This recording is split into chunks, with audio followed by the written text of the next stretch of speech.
올라 아톰이다. 반갑습니다. 주요 IT 관련 소식 전해드리겠습니다.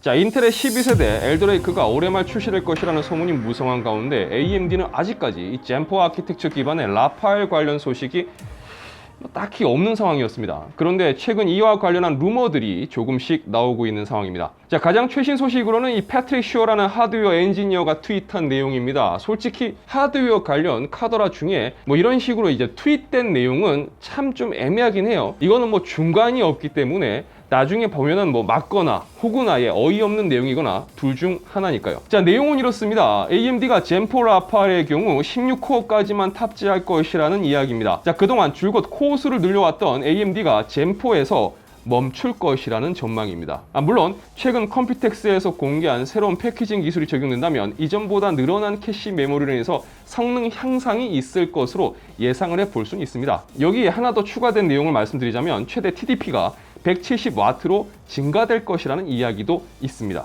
글쎄요, 170W라 5나노 공정에 16코어로 제한을 해서 내놓을 예정인데 TDP는 늘어난다. 자, 많은 생각이 드는 부분인데 그래도 소문에 기반한 내용이기 때문에 좀 지켜봐야 될 것 같습니다. 자, 인텔의 12세대 엘더레이크가 올 연말에 진짜 출시될 예정인 것 같습니다. 바로 엔지니어링 샘플의 테스트가 진행되고 있는 것 같기 때문입니다. 이 테스트 내용에 대한 유출이 나오기 시작했는데요. NJ 차이나 포럼에 따르면 12세대 엘더레이크 12900K 샘플의 경우 베이스 클럭이 3.9GHz, 부스터 클럭이 5.3GHz라고 합니다. 자, 일전에 루머로 돌았던 5.5GHz의 부스트 클럭은 아니라고 하네요.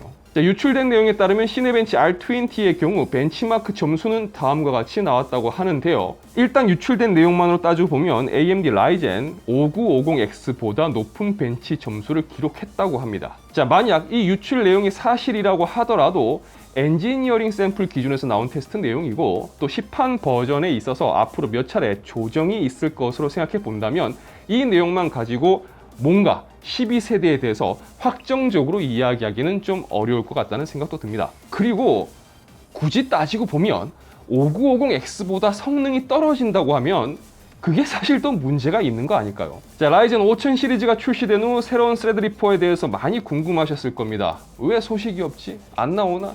이런 생각들 하셨을 거예요. 자, 최근 라이젠 스레드리퍼 5000 이 샤갈에 대한 소문이 나오고 있고 8월 출시로 이야기가 되고 있습니다. 그러니까 8월 출시라고 한다면 얼마 안 남았죠. 자, 소문에 의하면 두 가지 소켓 규격으로 나올 예정이고 64코어 모델이 제공될 예정이라고 합니다. 그러니까 기존 스레드리퍼 3000 마더보드와도 호환성을 확보한다고 하네요. 자, 하지만 조금 애매한 게 일단 PCI Express 4.0을 채택하고 DDR4를 지원하는 등 굳이 따지고 본다면 이제 AMD의 DDR4 그리고 PCI Express 4.0을 사용하는 마지막 스레드리퍼가 될 것으로 보입니다. 물론 출시 후 벤치 테스트 결과를 참고를 해봐야 되겠지만 그래도 조만간 이 PC 폼팩터가 대규모로 변경되려고 하는 시점에 정말 좀 애매한 타이밍에 나온 거 아닌가 라는 느낌이 드는 건 어쩔 수 없는 것 같네요. 자, 모바일 관련 소식도 좀 짚고 넘어가 보도록 하겠습니다. 자, 8월 11일 삼성은 갤럭시 언팩 행사를 진행한다고 합니다. 그리고 이 언팩 행사를 통해서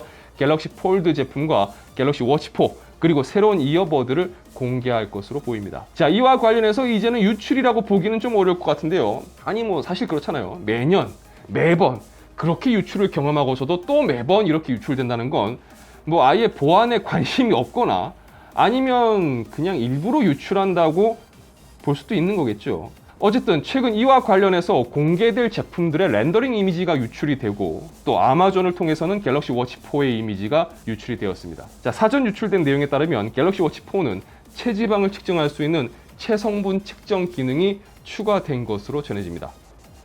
그러니까 좀 더 타이트하게 이 다이어트를 하도록 괴롭히는 시기가 될 것 같다는 생각이 드네요. 자, 암호화폐 관련 소식은 몇 가지 정리해서 전해드립니다. 자, 최근 좀 뜸했죠. 사실 암호화폐 시장은 그다지 분위기가 달라진 게 없습니다. 비트코인은 여전히 3천만 원 후반대와 4천만 원 초반대 요 사이에서 계속 갇혀 있는 상황이고 이더리움 역시 시장 가격의 회복은 아직 만들어내지 못하고 있습니다. 중국은 암호화폐 및 채굴에 대한 압박을 강력하게 유지하고 있고 인도는 암호화폐 열풍에 휩싸여 있습니다. 그리고 얼마 전 포브스가 보도한 내용처럼 암호화폐 시장에서 이제 일론 머스크는 점점 소외되어 가는 모양새입니다. 최근 일론 머스크가 트윗을 통해서 도지코인에 대해 지원 사격을 진행했음에도 도지코인의 가격은 여전히 떨어지고 있는 것을 본다면 이제 암호화폐 투자자들에게 일론 머스크가 어떤 이미지로 인식되고 있는지 예상을 해볼 수가 있을 겁니다. 개인적으로는 아직까지 총 안 맞고 살아있는 게 저는 그냥 좀 놀랍긴 합니다. 빨리 화성 가야 될 텐데 말이죠. 자, 그것보다 요즘은 도지 말고 이 시바 코인이 그렇게 핫하다고 합니다.